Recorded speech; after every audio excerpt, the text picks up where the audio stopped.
A transition in the composition of food began in the mid-20th century. It arrived as a series of small conveniences and entered daily life without announcement. The full effects of this shift would not be apparent for decades. This was not an isolated event, but part of a broader, quiet pattern. But by the time children born in the 1960s and 70s became adults, the definition of food itself had quietly shifted. What their grandparents would have called food and what now filled supermarket shelves were two different things entirely. And almost no one had been asked if this was acceptable. The word artificial wasn't always an insult. In the early 20th century, it meant progress. It meant science had found a way to improve on nature's inefficiencies. Artificial flavors, artificial colors, artificial preservatives. These were presented not as compromises, but as achievements. They made food last longer. They made it cheaper. They made it possible to feed more people with less effort. And in a world still recovering from wars and economic collapse, that seemed like enough justification.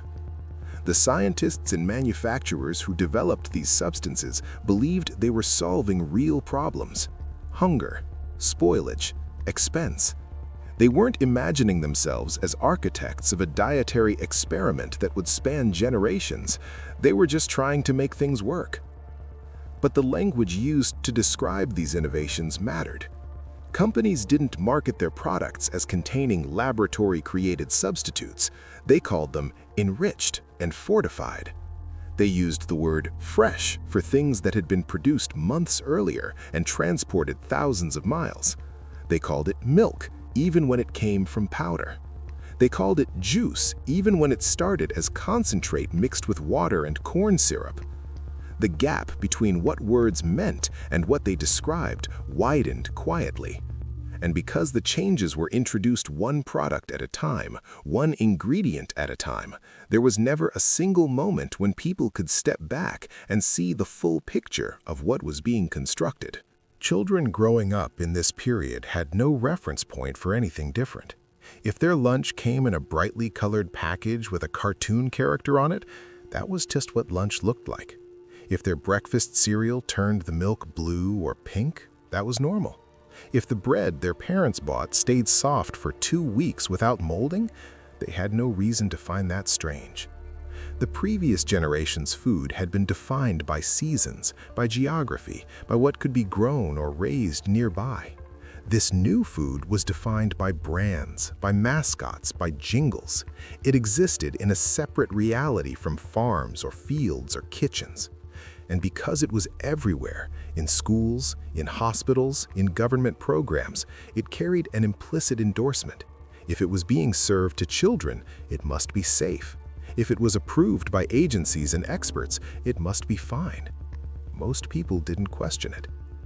The regulatory structures that were supposed to evaluate these changes were not designed for the scale or speed of what was happening. Agencies responsible for food safety were tasked with determining whether individual additives caused immediate harm.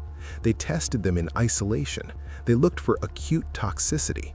They checked whether a single chemical consumed once would make someone sick.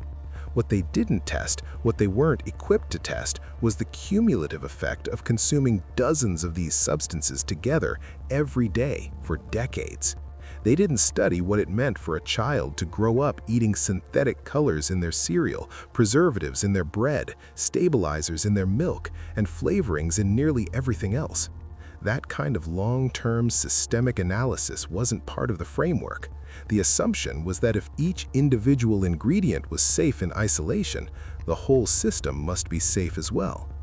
It was an assumption that was never proven. It was simply accepted. And so the transition continued. Margarine replaced butter in many homes, not because it tasted better, but because it was cheaper and kept longer. Tang replaced orange juice in some households, marketed as what astronauts drank, as if space travel lent it credibility. TV dinners replaced home-cooked meals for families where both parents worked and time was scarce. These weren't presented as inferior options, they were presented as modern ones, as progress, as the future. Advertisements showed smiling families gathered around tables eating these new foods, and the message was clear: this is what normal families do now. The economic incentives behind this transformation were straightforward. Processed food was more profitable than fresh food. It had a longer shelf life, which meant less waste for manufacturers and retailers.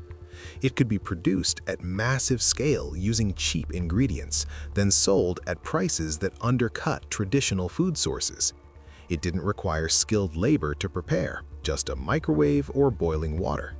And it could be branded, advertised, and differentiated in ways that raw ingredients never could be.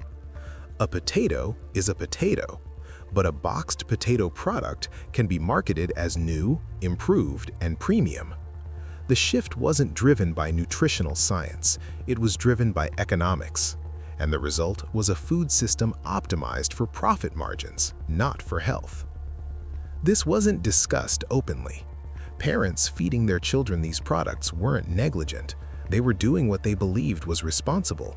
They were following the guidance available to them. They were working with the options the system provided. If the cereal aisle offered 50 varieties of brightly colored, heavily sweetened products aimed at children, and those products were approved by regulatory agencies, endorsed by doctors in advertisements, and affordable on a tight budget, choosing them wasn't a failure. It was rational behavior within an irrational system. The problem wasn't individual choice. The problem was that the system itself had been restructured in a way that made unhealthy choices the default, and healthy choices either unavailable or prohibitively expensive. By the time the 1980s arrived, multiple generations had grown up within this system. For many people, the food of their childhood, the packaged, processed, brightly colored, heavily marketed food, was the only food they'd ever known as normal. They had no lived memory of a time when food was different. And so, when public health officials began noticing patterns, rising rates of obesity, diabetes, behavioral issues in children, early onset of diseases that used to appear only in old age, the connection to diet wasn't immediately obvious. These were treated as separate phenomena. Obesity was blamed on lack of exercise. Diabetes was blamed on genetics. Behavioral issues were blamed on parenting or screen time. The idea that the food itself might be a central variable in all of these trends was resisted because it would mean admitting that the entire system had been constructed on flawed assumptions. The real impact appeared years later. The children who grew up eating synthetic colors, hydrogenated oils, high-fructose corn syrup, and dozens of chemical additives didn't show immediate symptoms. They didn't get sick right away. But as they reached adulthood, patterns began to emerge. Rates of metabolic disorders climbed. Autoimmune conditions that had been rare became common. Digestive issues that previous generations hadn't experienced became routine. And because these effects were diffuse and delayed, it was nearly impossible to draw clean causal lines. No one could point to a single ingredient or product and say, this is the cause. The harm was distributed across the entire system, across decades of exposure, across thousands of products. And that diffusion made it easy to deny responsibility. By the time consequences were visible, habits were already set.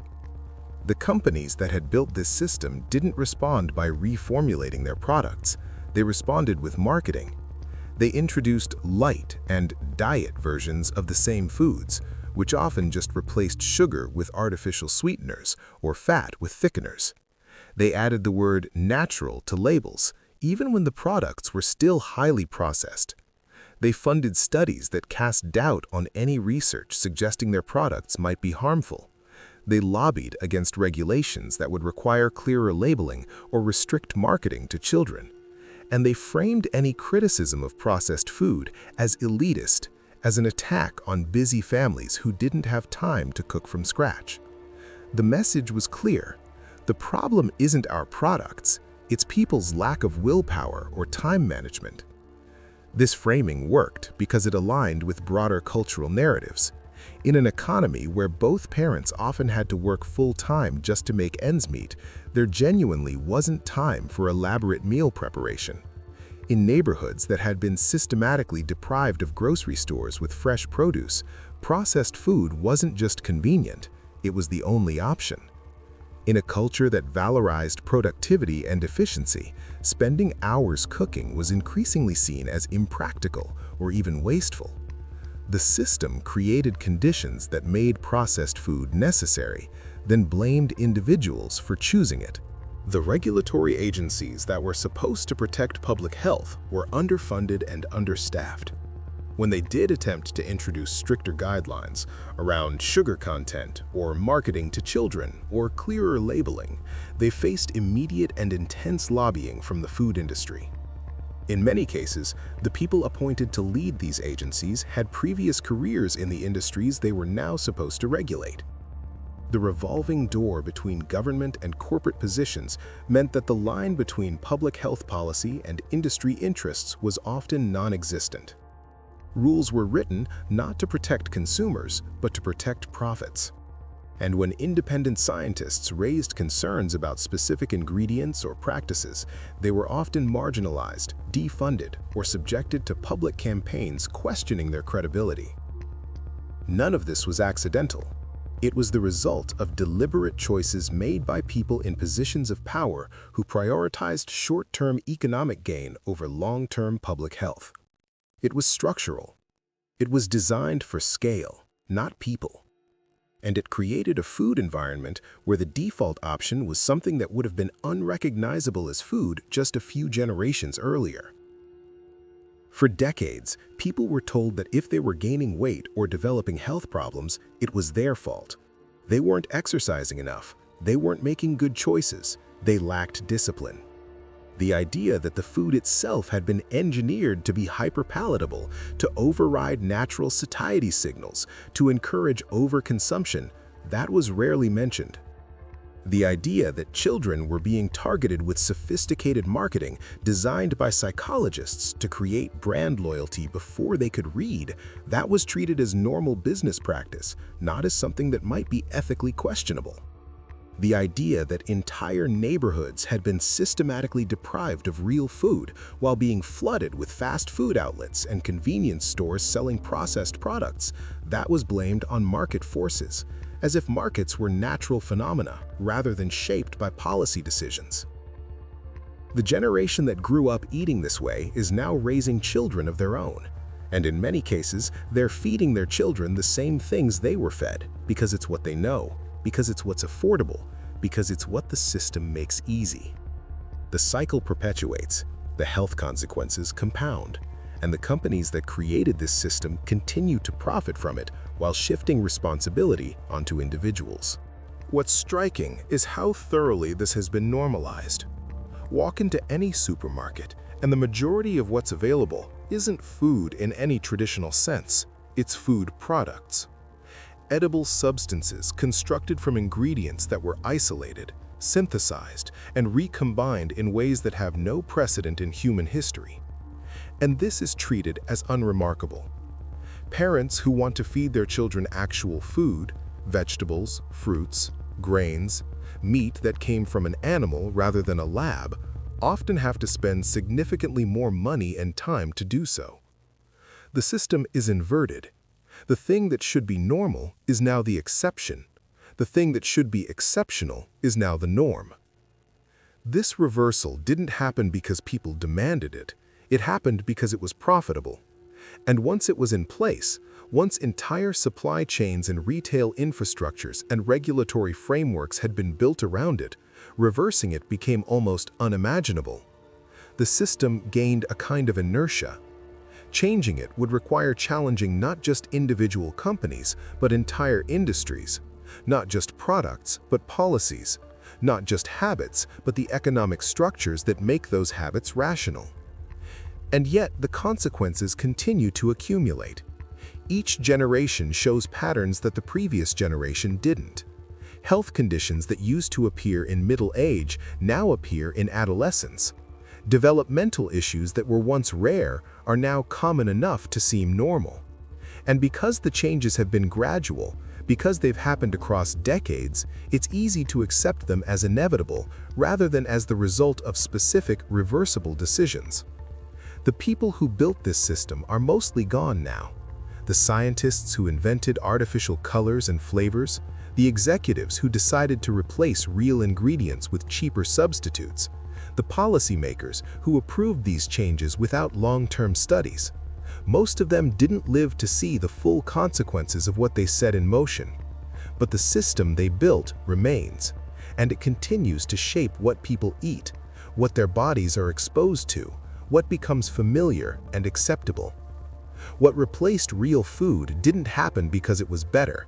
It happened because it was profitable, and because the institutions that were supposed to protect public health either failed or were captured by the industries they were meant to regulate.